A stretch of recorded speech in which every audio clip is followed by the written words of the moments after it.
with Moses to the Promised Land. Harriet Tubman was born enslaved in Maryland in 1820. From the time she was a young child, she yearned to be free.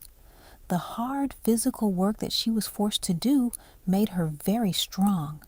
And though, as an enslaved person, she received no education, she was also intelligent and quick thinking. She put these qualities to good use, first in making her own escape, and later in helping others to do the same.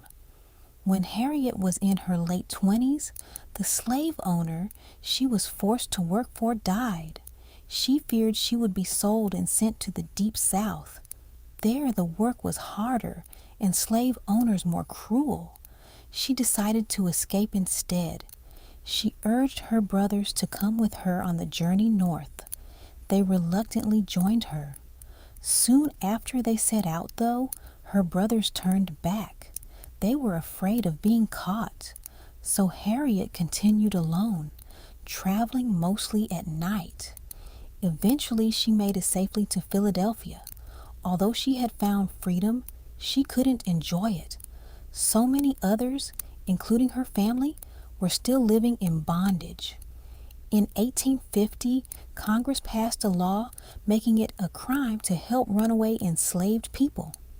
But over the next 11 years, Harriet returned numerous times to the South to lead other enslaved people to Canada.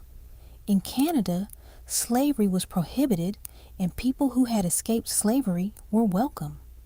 Altogether during this time, she helped to liberate over 300 people. That number included her parents and brothers and sisters.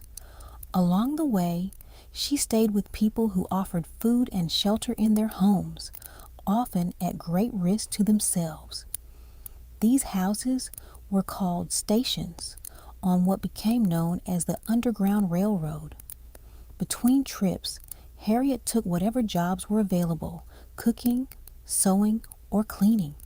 She used some of her money to help formerly enslaved people start new lives. She always saved some of it for her next journey south.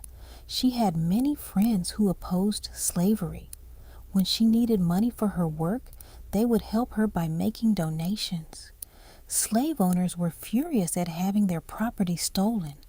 They offered as much as $40,000 for Harriet Tubman's capture.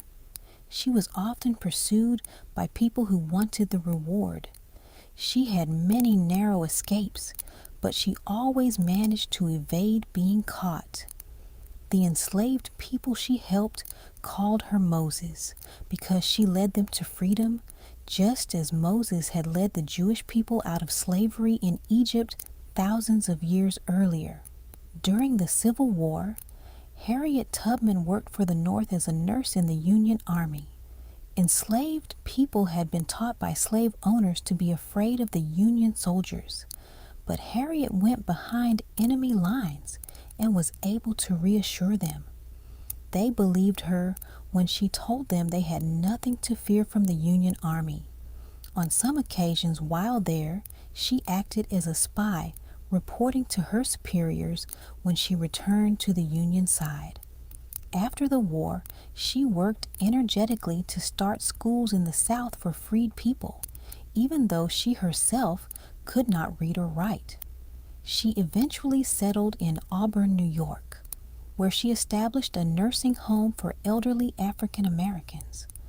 When she died in 1913, thousands mourned this courageous woman who had helped so many people.